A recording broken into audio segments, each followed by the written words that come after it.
welcome. In this episode, I'm going to share traumatizing encounters with Dogman.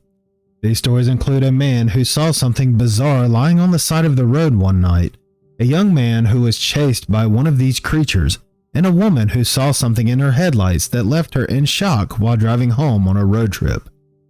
But first, we start with a story from the United Kingdom, where one woman saw something roaming through a park that sent her running for safety. Also, if you'd like to help support the channel, click on the join button below. Alright, let's get into today's stories.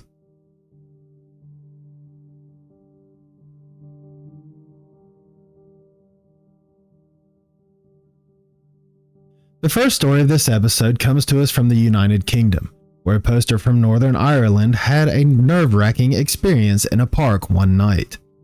It comes as no surprise to me that we have yet another Dogman sighting in the UK, being that there are so many that come from that country. It's like the Michigan of Europe. She does not say where exactly her story takes place. The original poster, or OP, lives in a home close to a town in Northern Ireland.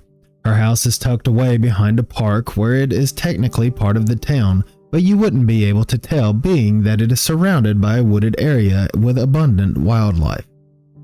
She says it's very private and secluded. She frequently uses a shortcut through the park at night, which according to her can be quite risky being that she is a female. However, to that point she had been fortunate enough to avoid any dangerous encounters, but that would soon change. One summer evening, she was following her usual routine of embarking on the familiar path over the hill in the park. But after she climbed over the park's gate and reached the top of the hill, a surge of adrenaline coursed through her, causing her to freeze in her tracks.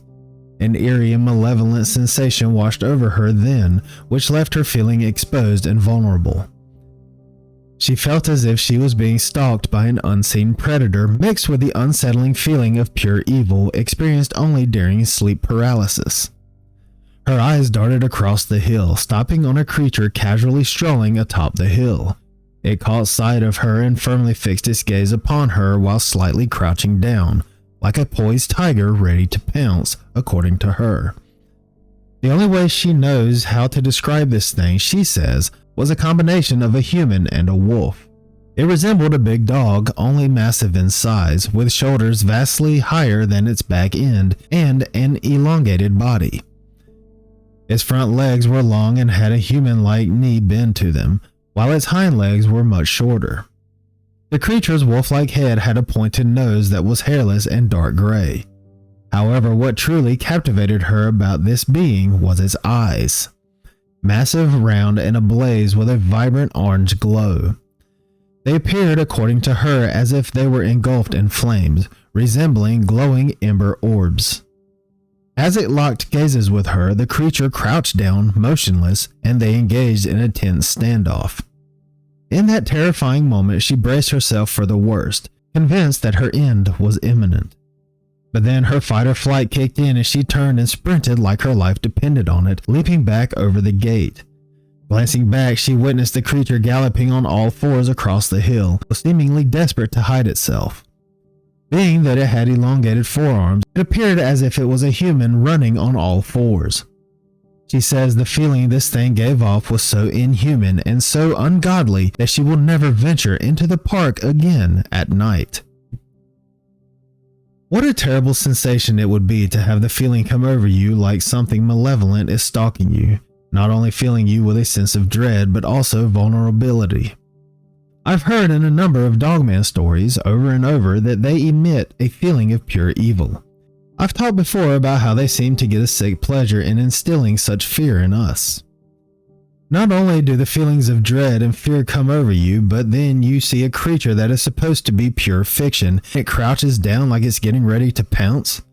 Even though it's said, and I've even said on this channel, it's better not to run. You never know how you're going to react in such a situation. Luckily, this thing did not chase her when she ran. We might not have heard her story if it had. Based on her description of the creature she had the misfortune of encountering that night, I don't think anyone will argue that this wasn't a Dogman. One other thing I would like to point out is how she describes its eyes as glowing. This is a common occurrence in Dogman stories, with the eyes either described as being orange or red and seeming to glow in the night. It really makes you wonder what causes this phenomenon. I'm just glad she was able to get out of there safely and doesn't go back to that park at night. What do you think about this one? Does it make you want to go to the park at night?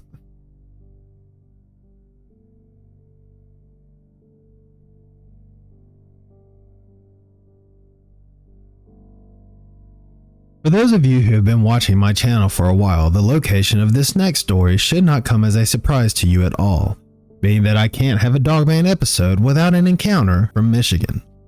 This story takes place sometime between March and June of 2017. The original poster remembers the date because he had been working as a farmhand at a horse ranch at the time. He was driving home from a friend's place late at night. They had spent the evening reading, chatting, and watching the sunset. He says they might have even smoked a pipe and had a sip of whiskey while they were at it.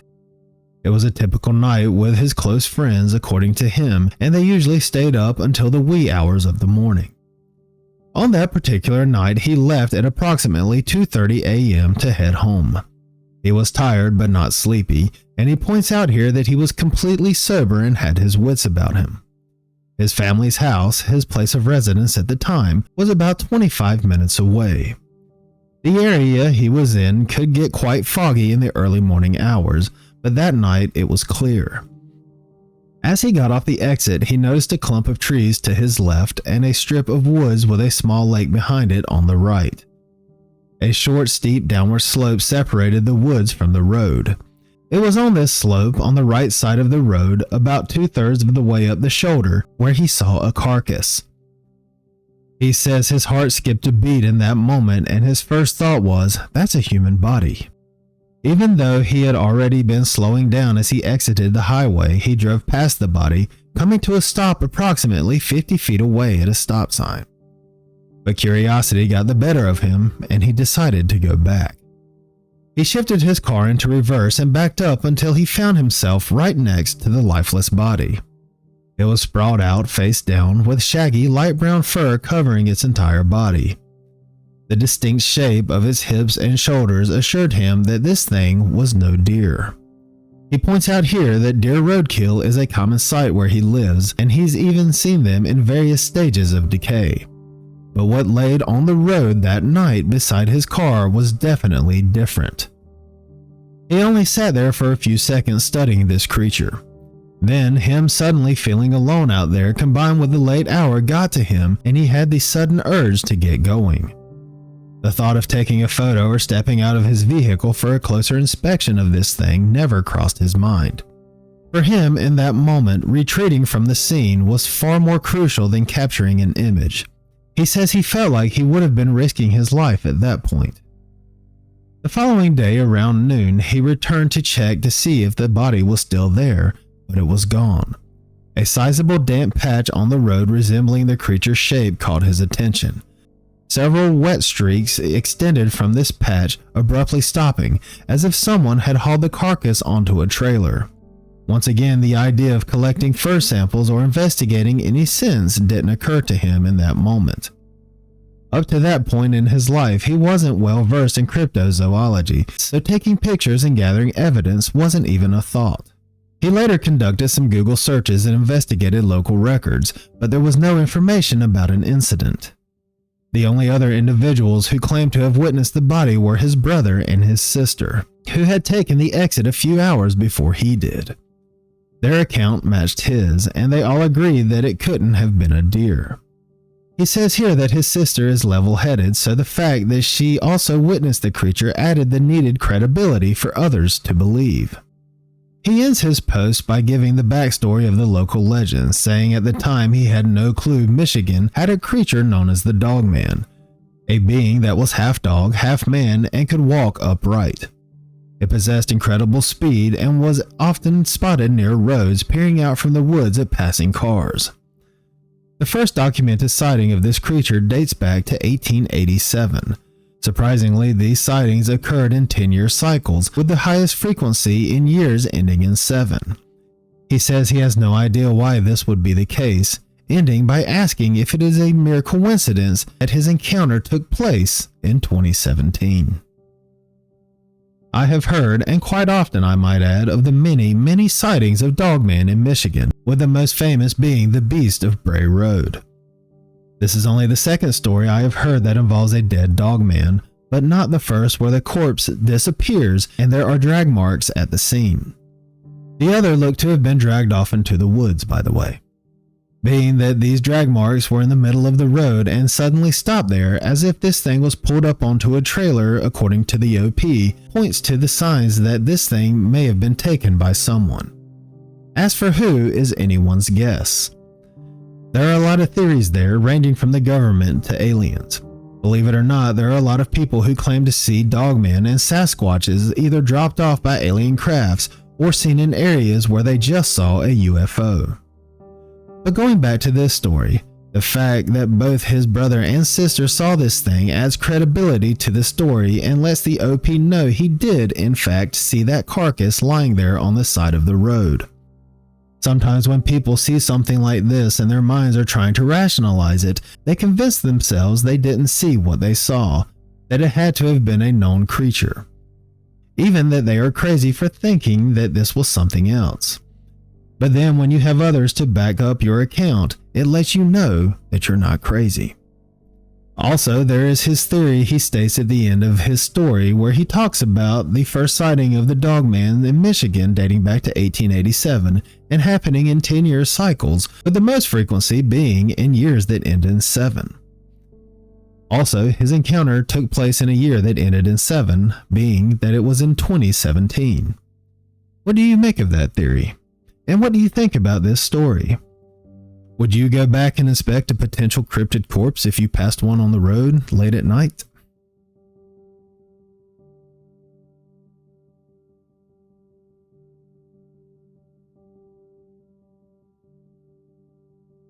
The next story comes from a poster who had a terrifying experience one night while walking through the woods with his friends. This is yet another Dogman encounter coming out of Michigan, with his story taking place in the winter of 2021. The original poster was out walking with two friends one evening. They had ventured down a trail that was quite damp from recently melted snow, but they pressed on despite the darkness. They were returning from a party they had earlier attended. As they were walking, they couldn't shake the feeling that something with sinister intentions, as he puts it, was watching them. Eventually, they turned onto a narrow path that led them into a dense tree line. He was hesitant to take the trail, but his friends urged him on. And what they saw, he says, was almost the end of them. A massive, brawny figure resembling a dog with an abundance of saliva dripping from its mouth standing in their path. He says it was about 7 to 8 feet tall, with hands as large as pillows with razor-sharp claws that more resembled knives. He and his friends stood there frozen in fear. However, he mustered all of his strength and sprinted as fast as he could away from this thing. As he ran, he could hear the heavy thumping of footsteps giving chase, feeling as if they were only a few meters behind him. His friends ran in the opposite direction, but in that moment he did not care. He didn't dare look back either, but he could hear his friends' screams of terror as the creature chased after them. He kept running until he reached his aunt's house and never went back to that trail again. He says at the time of his posting it had been 3 years, and he still had not seen his friends since that night. Everything I have heard in Dogman stories lines up with this one, from the description, the circumstances surrounding the encounter, to them giving chase. I've also heard that the worst thing you can do when encountering a cryptid is run away. But I do know in a moment like that, fight or flight takes over, and when instinct kicks in, you act based on what you believe will keep you alive. It's easy for me to sit here and say don't run, but when you are in that moment, it's probably the first thing you want to do. The only part of the story that I approach with skepticism is the part where he says he hasn't seen his friends in 3 years. Now, I'm not really certain if he means that the Dogman got them, or if they just didn't want to see each other anymore after that night. If the 3 boys didn't want to see each other after that night, or they got mad at him for running the opposite direction, I can completely understand that. It had to have been a very traumatizing experience to go through, and seeing each other might remind them of the horrific events that happened that night. Now, if he means that the Dogman eventually chased and caught up to them and got them, and that's why he hasn't seen them since, this very well could be true, and if it is, that's awful. Most Dogmen, not all but most, seem to be vicious in nature and either love to scare people or just look upon them with pure hatred. That seems to be the case here. Whatever the truth may be, I gave the OP the benefit of the doubt and included it in this episode. What do you think about this one? What would you do if you saw something like that standing in your path in the woods at night?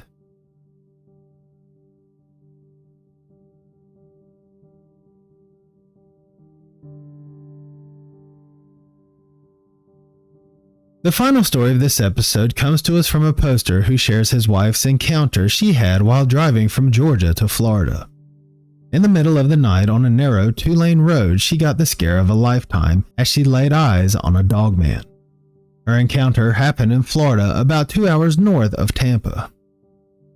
The original poster and his wife both work in television, which means a lot of travel and having to endure many late-night car rides. They reside in Florida, but due to work commitments, his wife had to travel up to Georgia. Due to the fact that they take frequent plane rides, they sometimes opt to drive when the trip is around 4 to 7 hours.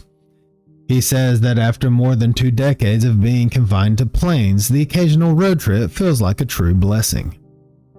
It was approximately 11:30 at night when his brother-in-law sent him a text urging him to answer the phone when his wife called. He found this peculiar because why wouldn't he pick up her call, he says. As he was reading the strange text, his wife's call came through. When he answered, he found her to be quite frantic. He points out here that his wife isn't one to believe in cryptids or the paranormal. However, he definitely does believe in both.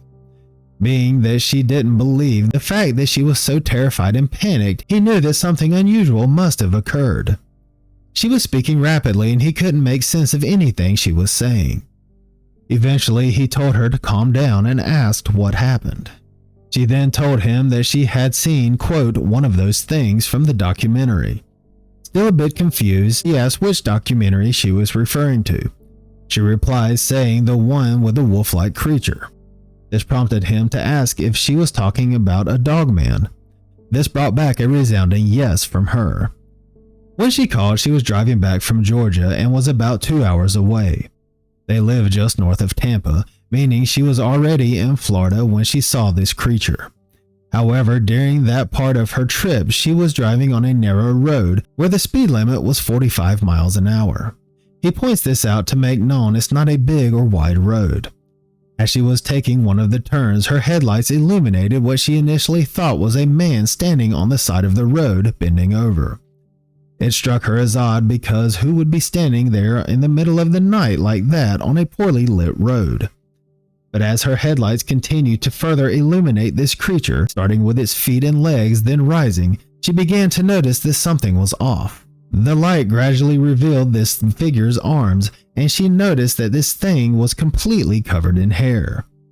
It was also reaching down to pick something up from the ground with what she describes as massive, quote, hands. When the figure was fully illuminated, the creature, now hunched over while rising, was already an approximate 7 feet tall. This is when she saw the creature's head, which was full-on canine, with ears that pointed backwards.